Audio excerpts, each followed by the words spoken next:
بعد اینکه دارک سولز یک موفق شد، میازاکی خالق این اثر که نشون داده خیلی علاقه‌ای نداره به دنبال سازی، رفت سراغ ساخت بازی جدید و رویایی به نام بلادبورن.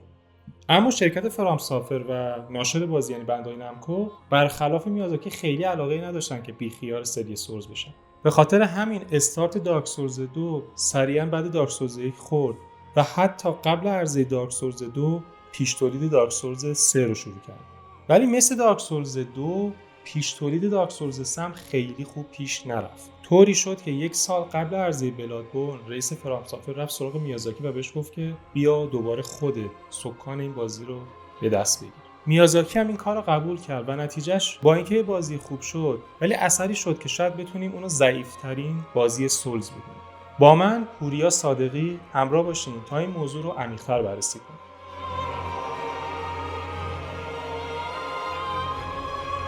دارک سولز 3 یه پارادوکس عجیبیه. یعنی بقیه بازی‌های فرام سافر و مخصوصا بازی میازاکی همیشه یه سری های دارن و یه سری لو، ولی این اثر یه استانداردی رو در کلش حفظ میکنه و اونطور بالا پایین نمیشه و در نهایت هم یه بازی خوبه، اما یک چیزی رو کم داره، یک جادویی رو کم داره، اون حس ناب ماجراجویی فرام سافر. شاید ما این بازی‌ها رو به سختیشون بشناسیم، یعنی هر جا صحبت میشه میگن بازی‌های سول بازی‌های سختی هستند، ولی حقیقت اینه که این سختیه خودش یه زیر مجموعه از یه چیز دیگه است و اون چیز اون ماجراجویی است، اون جهانیه که این بازی تو رو پرت میکنن اون وسط و تو توشون گم میشی، توشون میترسی، حس تنش داری، شکست میخوری، بعد بلند میشی و این جهانا همیشه ما رو سورپرایز میکنن. یعنی بار اول که توی دارک سولز 1 اولین شورتکات رو پیدا میکنیم و برمیگردیم فایلینگ شراین، وقتی تو دارک سولز 2 به دراگون شراین میرسیم، وقتی اولین قدم‌ها رو توی یارنام بلادبورن برمی‌داره، ولی وقتی به دارک سولز 3 میرسیم انگار از این سورپرایزا نداره، انگار اون حس ماجراجویی رو کم داره، انگار همه چیز یه خط صافه، اوجی نیست، سقوطی نیست. به جای اینکه یک اثر مستقل باشه مثل دارک سولز 2، انگار داریم روی خرابه‌های دارک سولز 1 و 2 راه میریم که هم بهمون یادآوری میکنن که این جهان دیگه تموم شده. نکته جالب اینه که این قضیه کمی توی رینگ سیتی وضع بهتری پیدا میکنه و ما با یک نمای جدید طرف میشیم و با یک لول دیزاینی طرف میشیم که در نهایت با گیم به اوج خودش میرسه، ولی اونم کافی نیست، اونم در قیاس با بقیه آثار فرام سافر خیلی بالا قرار نمیگیره. البته ضعفی که اشاره کردم بی دلیل نیست. میازاکی وقتی که دارک سولز 3 رو به دست گرفت، یکی از هدفاش این بود که پرونده این سری رو حداقل برای فعلا ببنده و یک نامه خداحافظی عاشقانه رو تقدیم طرفداراش کنه که به نظرم خیلی خوبم این کار رو انجام داد. ولی یه دلیل دیگه هم از نظر من داشت. همونطوری که وقتی دیمن سولز رو میازاکی گرفت به چشم یک نمونه آزمایشی بهش نگاه کرد که میتونه اون فکراشو بریزه توش و ببینه نتیجه چی میشه، دارک سولز 3 هم یه همچین حالتی داره. حالا از چه نظر؟ از لحاظ باس دیزاین، انمی دیزاین و گیم پلی تقریبا همون موافقیم که دارک سولز 3 باسای فوق‌العاده‌ای داره.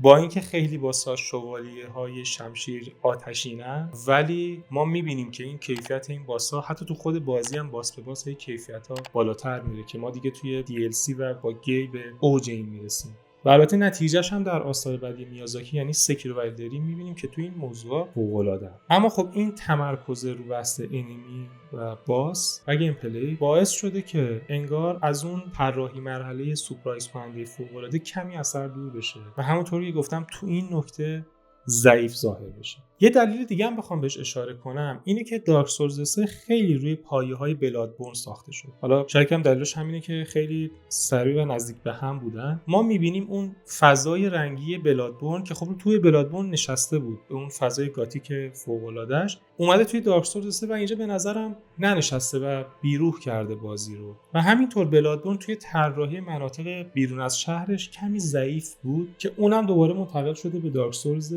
3 و چون ما اون مود ترسناک رو نداریم اینجا، خیلی این محیطا جذاب نیستن، خیلی لذت بخش نیست که توشون چرخ بزنیم. البته خود فرام سافر این قضیه رو فهمید و ما می‌بینیم که توی سکیرو و الدن چطور میاد دنیاهایی با اتمسفرهای خاص، معماری‌های خاص و حتی لول دیزاین‌های خاص رو به ما ارائه میدن که پر از سورپرایزهای جدیدن.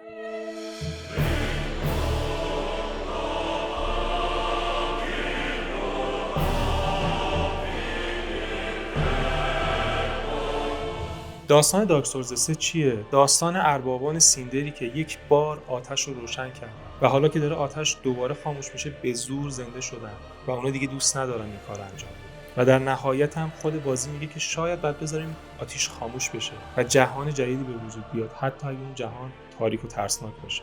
از پیام‌های عمیق این داستان که بگذریم، شاید یه جورایی روایت خود دارک سولز 3 هم هست. دنباله دارک سولز 1 که تو دنیای بازی آتش به پا کرد و کمپانی میخواست با دارک سولز 3 حتی به زورم شده اون آتش رو روشن نگه داره و میازاکی اومد و گفت بذار این آتش خاموش بشه و دنیای جدیدی رو شروع کنیم، حتی اگه اون دنیاها ترسناک باشه.